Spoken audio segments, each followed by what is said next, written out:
Just take us to Tokyo, please. Okay. So I believe we went from that stop to Tokyo, and he had difficulty with drinking in front of them. He was trying to hide it, and yet he was dealing with some stress around his career. I didn't have a lot of details, but he was drinking at the restaurant, and the kids were kind of, noticing, but not really sure what to make of it. Objection calls for speculation and hearsay.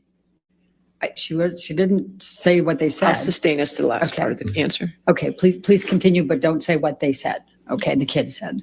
Anyway, Johnny became upset with me for judging him.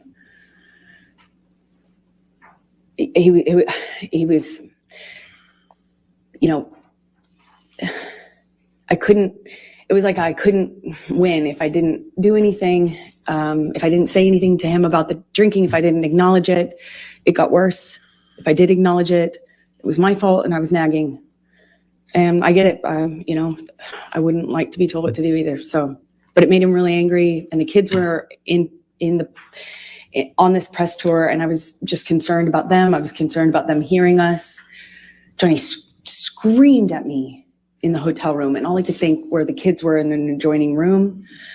What if they could hear us? I had just met them, and I didn't want them to think poorly of me and hate me, not knowing what was going on, in our behind closed doors. I remember him, it was name calling, and he eventually passed out. Do you recall what names he called you? Do you recall what he said? I heard at this time, nagging bitch all the time, called me a cunt. He even said that he made a mistake with me, and that he didn't want to, that when we touched back down, he'd get rid of me and I'd go back to, he said some disgusting things to me. I don't know if I need to repeat it. Okay, let's go. Michelle, can you bring up Defendants Exhibit 1090? You indicated, I think, that he passed out at the end of that. Did you take this picture? I did. Okay. Your Honor, I'd like to move the admission of Defendants Exhibit 1090. No objection, Your Honor. Thank you. 1090 in evidence. You can publish. Thank you. And where was Mr. Depp when you took this picture? He was passed out with his head in the table in the hotel room, in our hotel room, not the kids' hotel room, in Tokyo, on that press tour. All right. I'm going to take you to August 2013. What, if any, discussions did you start having with Mr. Depp about moving in with him? Well, after this, I was getting close to his kids, and he had a stint of sobriety shortly after that, and it felt really good again. And shortly after that, he started suggesting that I let him rent my apartment for the vultures. That's what he called the press.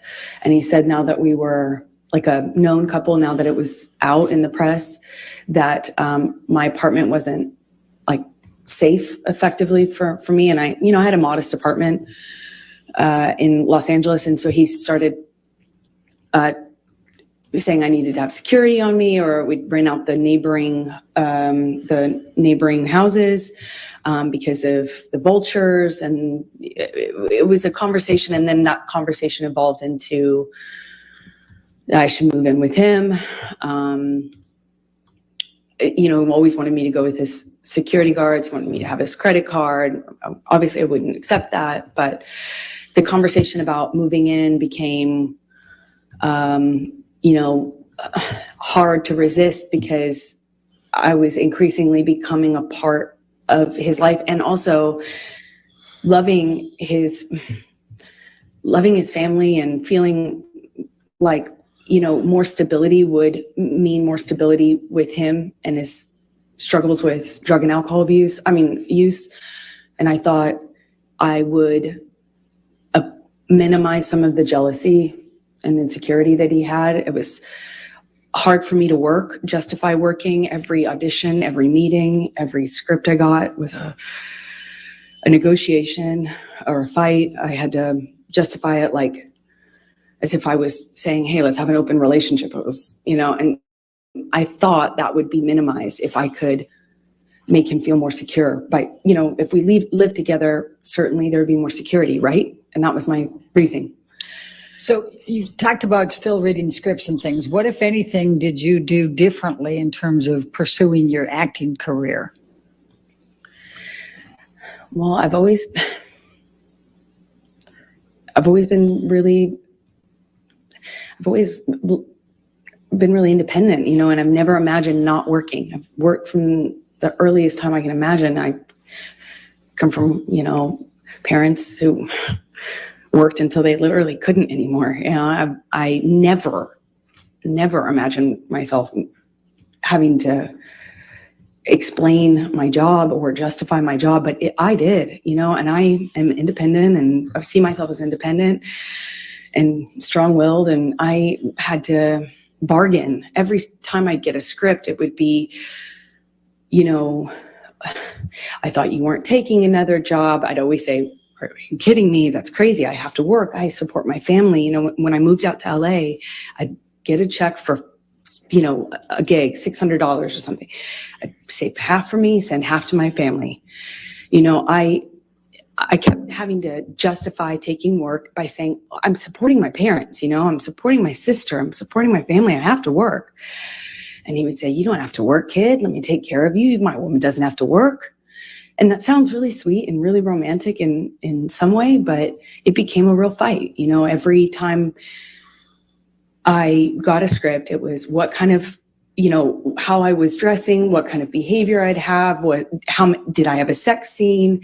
And then I started saying, no, I won't take the sex scenes, or, I'll take the part where I don't play, that kind of character. Or then I started minimizing the kinds of kissing scenes that I had. And eventually I had to change the wardrobe that I could have in the movie. I couldn't have a sex scene, but that all, it didn't happen all at once, of course. It was little thing after little thing after little thing. And eventually I found myself pushing as many scripts off my desk as I could, picking the ones that had minimal makeup, dress as conservative as possible, finding ways to minimize the scenes I had where I had a romantic involvement of any kind. It was a constant battle and negotiation.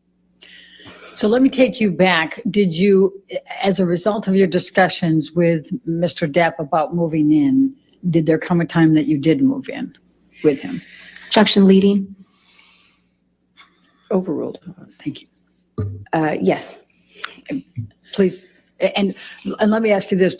You've talked about penthouse. We've heard a little bit about penthouse appointments and suites. Could you just explain to the jury the different places that Mr. Depp had in Los Angeles and what they were called, just so we have some context here when we're going through all this?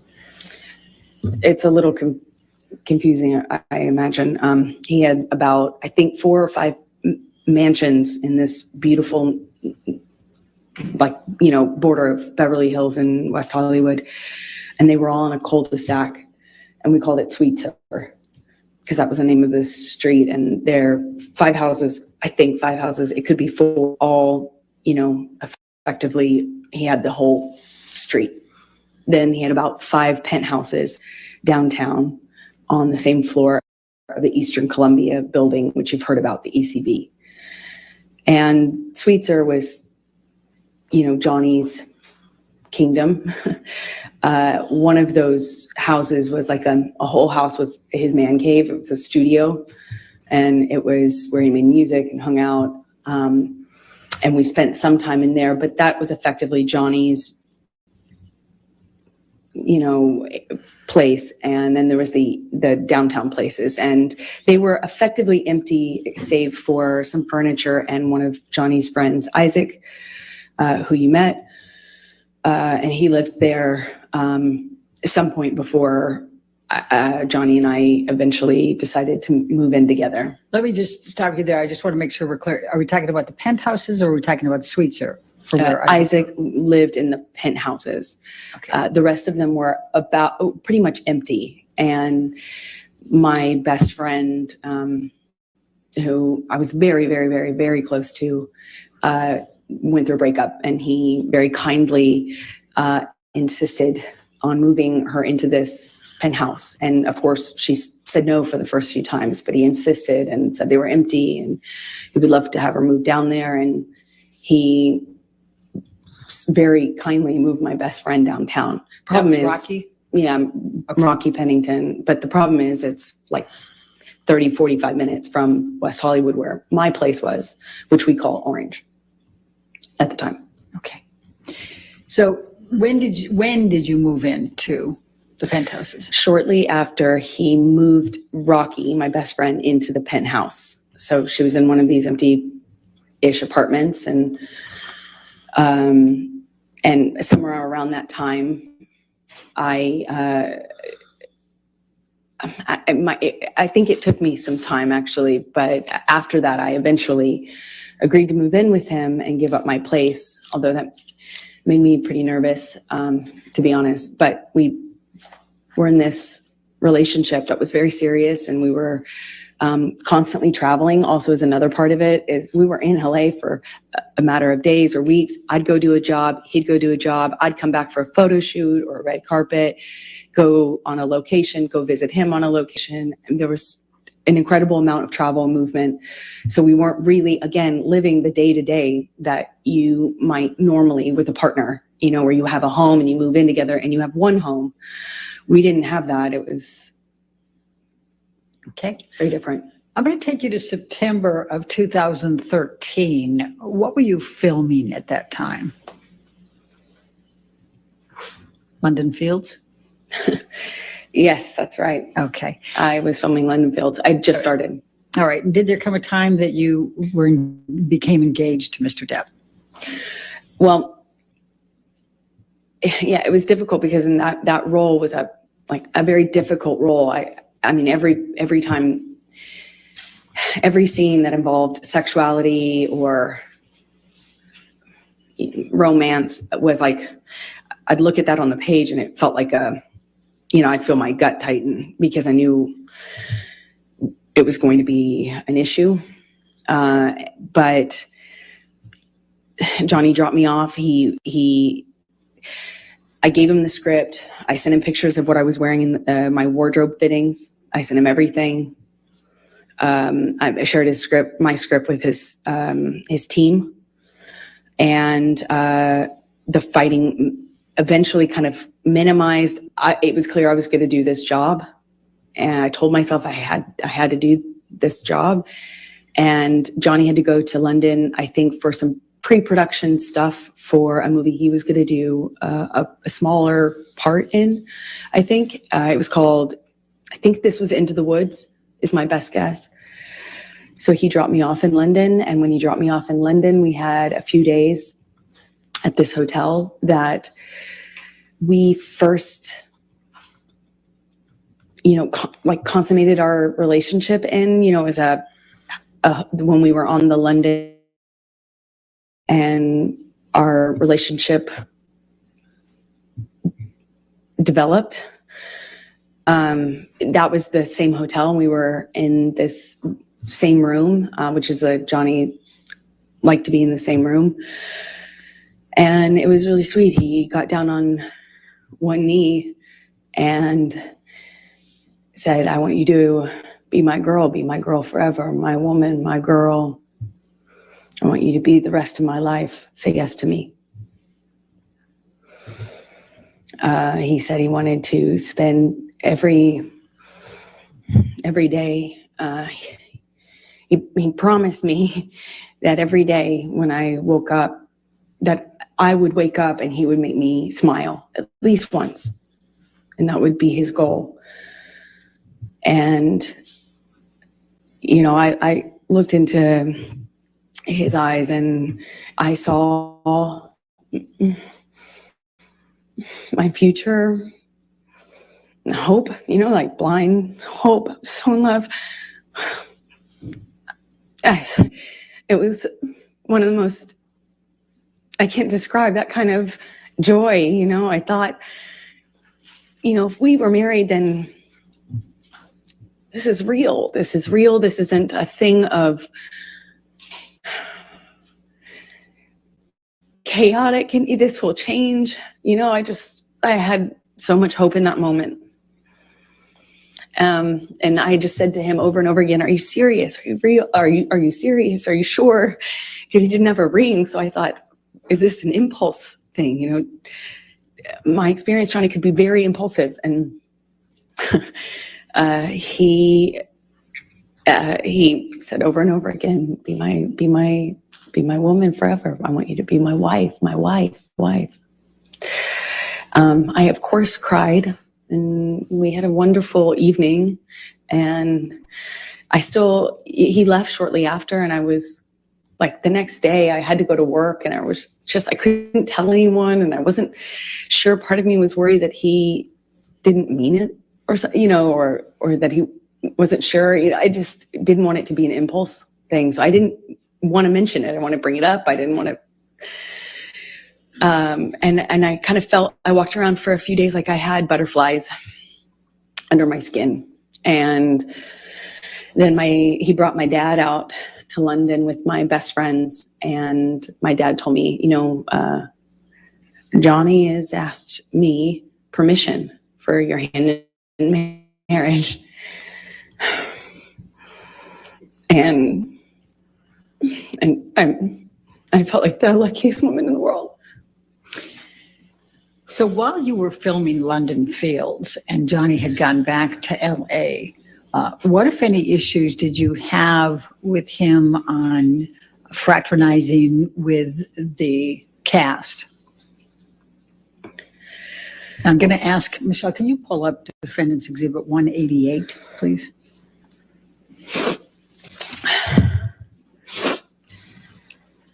Your Honor, I'm going to object on hearsay.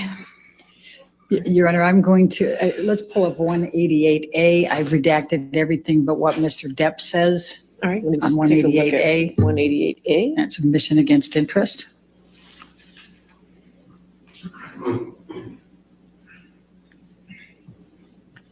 Do you have that? You don't have it?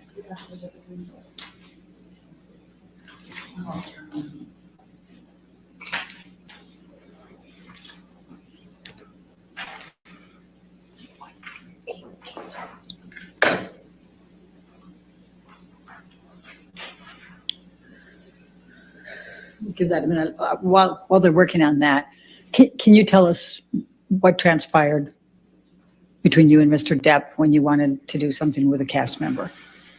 So, As I said, he came to London for his own work and also dropped me off, and where I had to be for a few months to film this movie. And he asked me to marry him. He brought my best friends and my dad out. They left. And shortly after they left, my co-star, one of my co-stars, invited me to go to a concert with him and some of the cast to kind of break the ice, and I'd be working with them for the next few months.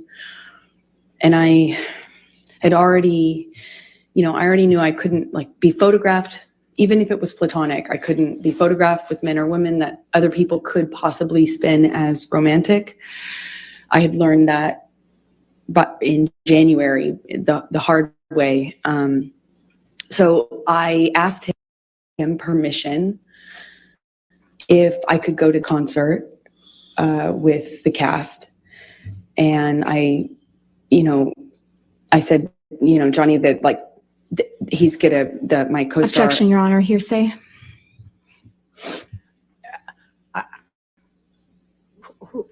Don't tell us what the co-star said. Just tell us what your communication was with Mr. Depp. Objection, hearsay. Her communications are hearsay. I'll sustain the objection. I'm not sure I understand. if you want to approach this. Yes.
That if I accepted the invitation and went out to a concert, that the engagement would be off, that the relationship would be off, and that I was foolish, naive for thinking that people could invite me to a concert in a platonic way. I tried to say that it was fine. Objection, that it was- hearsay. She's testifying about what Mr. Depp said. I don't understand. All right, I'll overrule that objection. Please continue. Yeah, he said I was foolish and naive, that no one could invite me to, how could I be so dumb to think that somebody could just invite me to a concert? Why would they want to hang out with me? Obviously, it was because they wanted more from me, and that I probably wanted more too. I was basically asking for it. You're going to go backstage. What are you going to say to the band? And then I know how this plays out, and who's the other girl going to be there? And how could you be so stupid? How could you be so foolish? You're more naive. You should be smarter than this.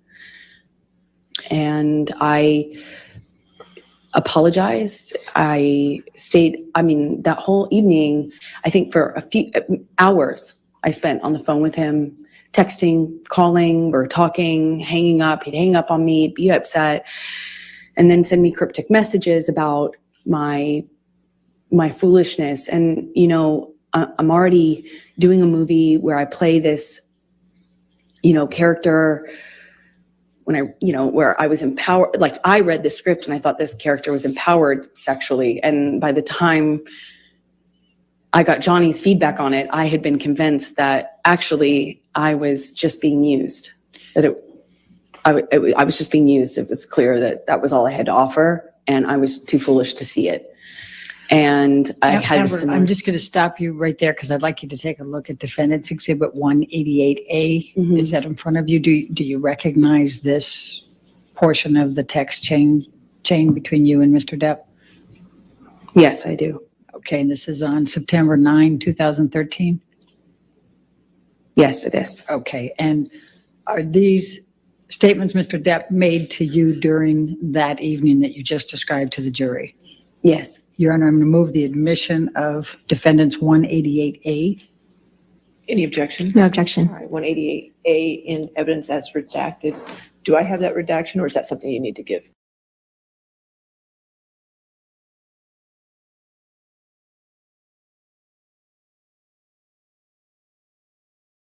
me? Is I that- think we're going to need to give it to you hard Okay. copy. All right. Right. Thank you, Your Honor. if I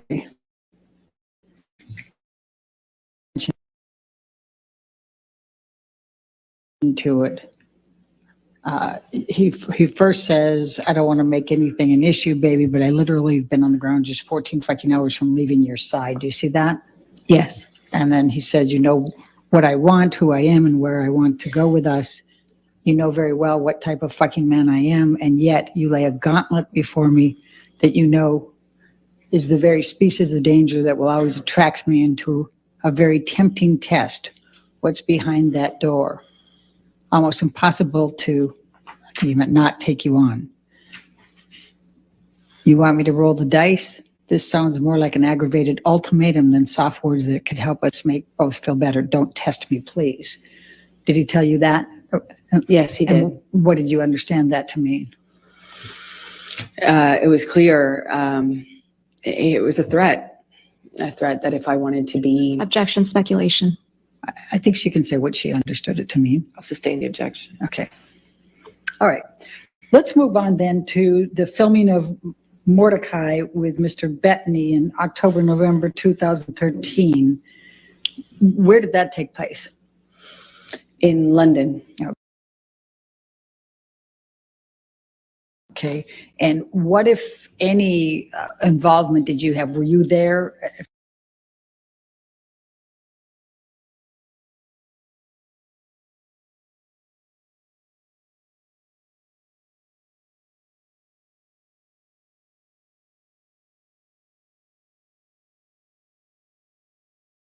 For any part of that filming? For part of it, I happened to be in London already for the film I was just telling you about.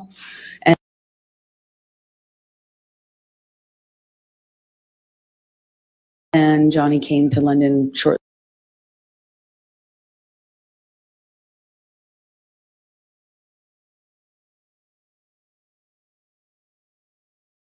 after to film his own movies. He did the smaller, I think it was a smaller role in Into the Woods, and then he was filming Mordecai after that. So after I finished my movie, I moved in with him into his house in London, a rented house in London. Okay.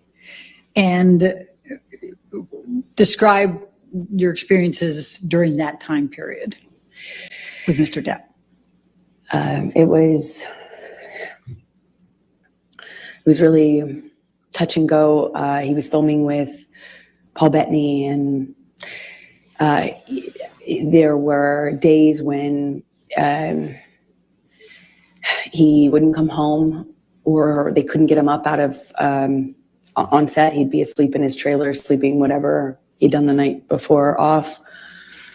I remember he missed a few days of work that way. It struck me because in my experience in our job, you don't miss work. It doesn't matter how sick you are, you go. It's millions of dollars every single day they're filming, and I had not experienced someone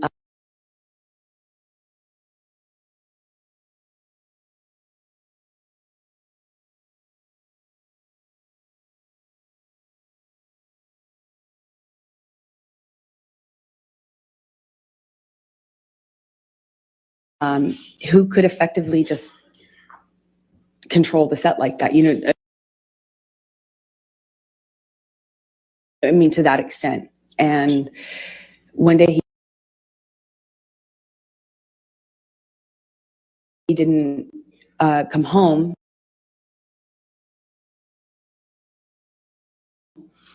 And I was worried sick.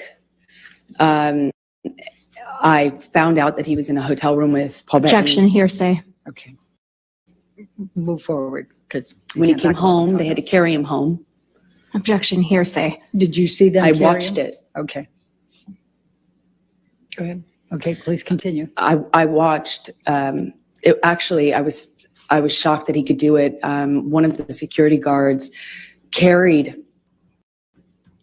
Johnny like a baby into the house, and I looked at that, and I mean his boots were hanging over the security guard's arm, who had to negotiate getting through the doorway, carrying Johnny like this.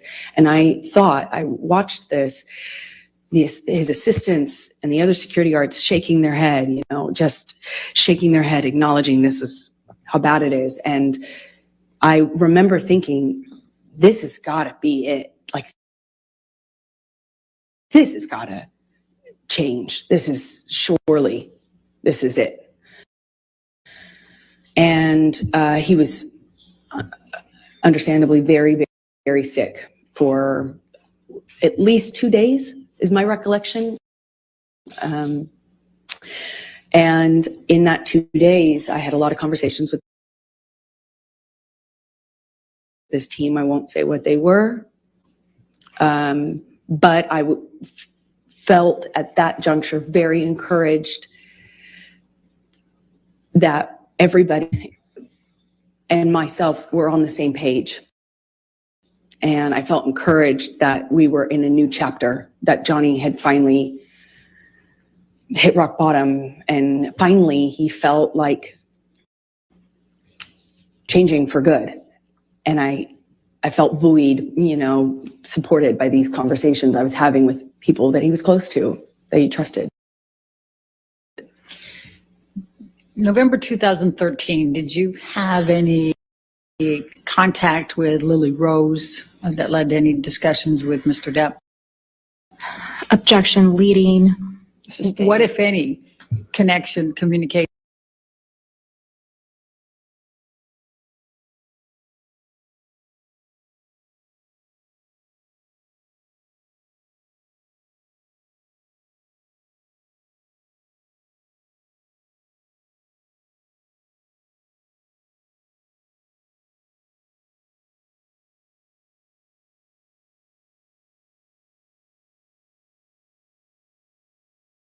Did you have with Lily Rose in November 2013? Objection calls for hearsay. Leading. I'm asking what her connection was. I didn't ask what she I'm going to said. sustain the objection. If you want. Okay. November 2013, what, if any, interaction did you have with Lily Rose without saying anything she said? Objection hearsay. It's interaction, Your Honor. I'm not asking for what she said. If you can lay a foundation out. Okay. Did there come a time in November 2013 that you saw Lily Rose? Yes, they came to stay with us for some time in the winter. Yeah, around November, I believe, 2013. When you said they, who are you referring to? Johnny's kids, Jack and Lily Rose. All right. And was there a particular incident that led to a disagreement with Mr. Depp? Objection leading.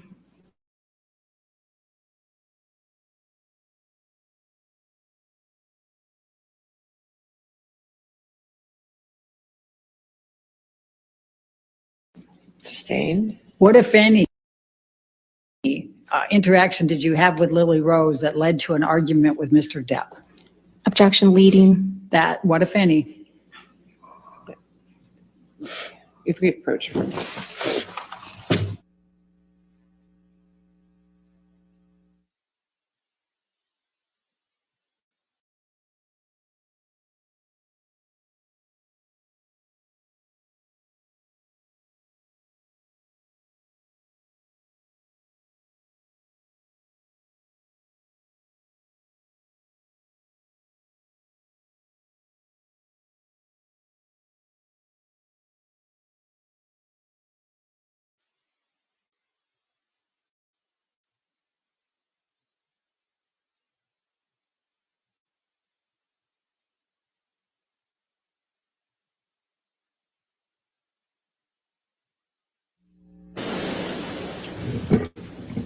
Did you have an argument with Mr. Depp relating to Lily Rose in November 2013? Yes.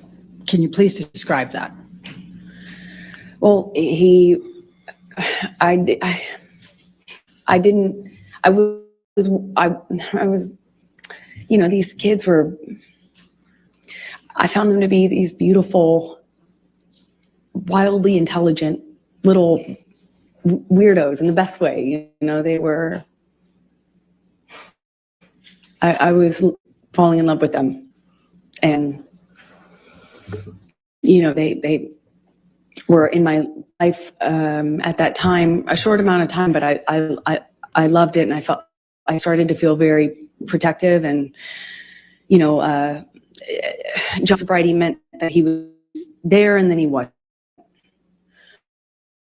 And the nature of our lives with the travel and work meant he was there and then he wasn't. And Lily Rose at some point had a crush on a, you know,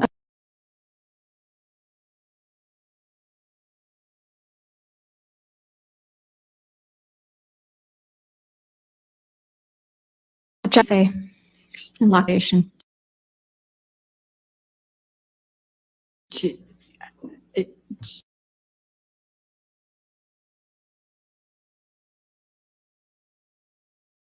I'll overrule for them. Thank you. Please continue. this argument happened because it was, I didn't agree that this gentleman, it was a famous musician over the age of 18, spent the night at the house.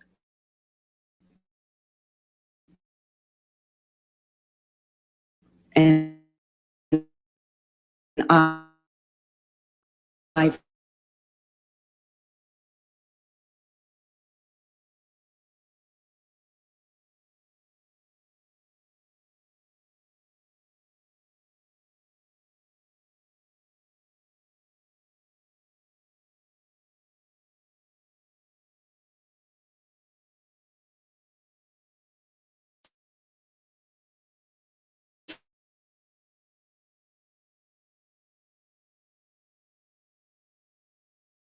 felt protective